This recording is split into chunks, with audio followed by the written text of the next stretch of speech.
Break के बाद आप सभी का एक बार फिर स्वागत। आप देख रहे हैं न्यूज़ पंच और इसमें आप आइए बात कर लेते हैं कि आखिर किस तरीके से पाकिस्तान और अफगानिस्तान के बीच जो युद्ध विराम पर सहमति की बात की जा रही है वो कितनी टिकती हुई नजर आएगी। जो यहाँ इस्तांबुल में जो बात है बनती हुई तो नजर आई है, लेकिन क्या आने वाले समय में, आने वाले दिनों में ये जो स्थिति है ऐसी ही बनी रहेगी? इसमें किस तरह का जो बदलाव है वो कुछ नजर आ सकता है या नहीं? क्योंकि इसकी जानकारी जो है तुर्की के विदेश मंत्रालय द्वारा हमने देखा था किस तरीके से सामने आई थी कि पाकिस्तान और अफगानिस्तान दोनों जो हैं एक तरीके से हम कह सकते हैं शांति विराम के लिए, संघर्ष विराम के लिए वो तैयार हो चुके हैं।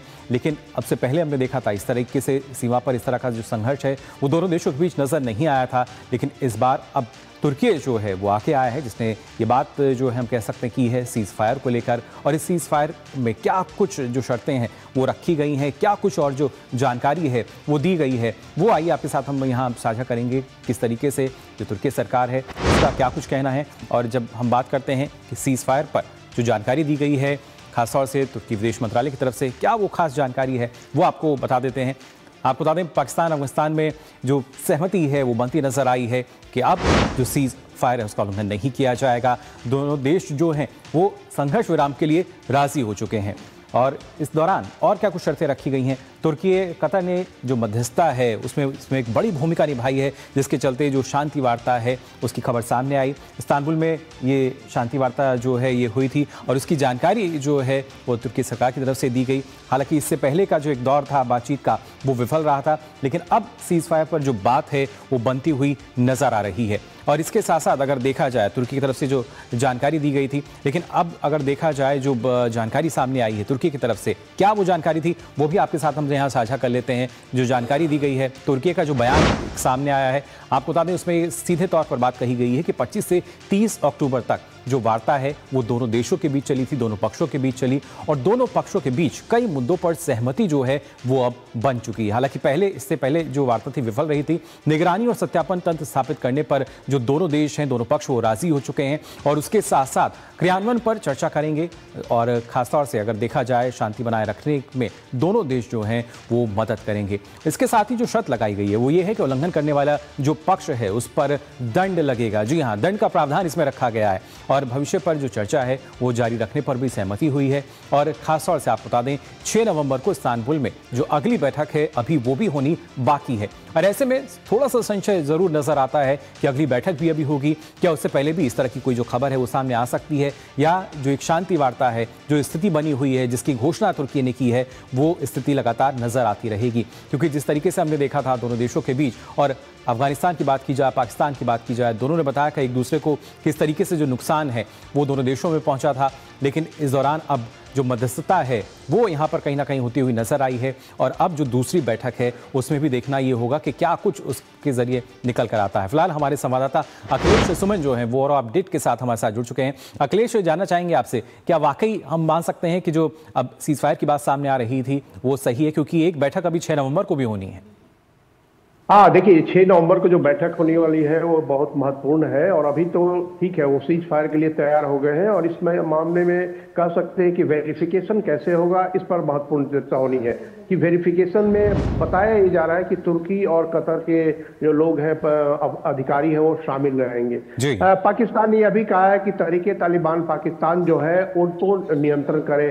तालिबान का कहना है कि उन पर हमारा नियंत्रण नहीं है।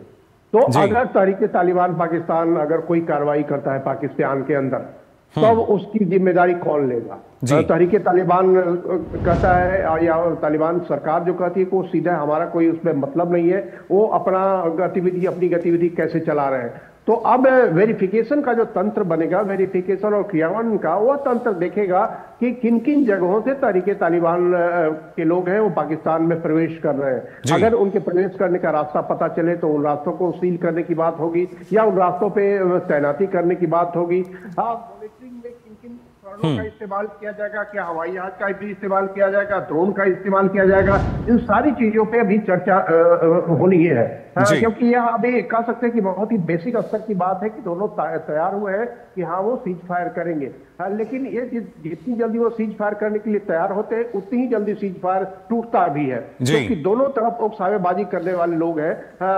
पाकिस्तान की पूरी जो रणनीति होती है किसी भी तरीके से अफगानिस्तान को अपने चंगुल में रखना, उसकी पूरी आवाज को दबा कर रखना, और उसके बाद जो अफगानिस्तान का है कि अपने बॉर्डर की सुरक्षा करनी है। दूसरी बात है कि तहरीके तालिबान को जन्म भी कह सकते हैं कि वो पाकिस्तान में ही हुआ था, पाकिस्तान का ही वो कह सकते हैं कि वहीं से प्रेरणा लेकर तहरीक तालिबान बना था। तो पाकिस्तान जब तक अपने यहाँ जो आतंकवाद की फैक्ट्री है उस फैक्ट्री को नहीं बंद करता है, तब अफगानिस्तान में जो आतंकवाद है या अफगानिस्तान में जो ऐसे तत्व हैं उन तत्वों पर भी लगाम लगाना उनके लिए काफी मुश्किल होता है। तो अब निश्चित तौर पर अफगानिस्तान और पाकिस्तान के बीच में जो बात होगी इन मुद्दों पर भी शायद बात हो, क्योंकि हमेशा ये तालिबान कहता है कि हमको किन से दोस्ती रखनी है, हमको किन से संबंध रखना है। बिल्कुल अखिलेश, लेकिन संघर्ष विराम का उल्लंघन करने पे जो दंड का इसमें प्रावधान रखा गया है, किस तरीके से हम कह सकते हैं उसको लागू किया जाएगा? हाँ, देखिए दंड का प्रावधान बहुत ही मुश्किल है, क्योंकि जो कोई भी संप्रभुता संपन्न देश है उस पर कौन सा दंड लगाया जाएगा यह बहुत कठिन बात है। और कई मामलों में कुछ लोग कह रहे हैं कि अव्यवहारिक है।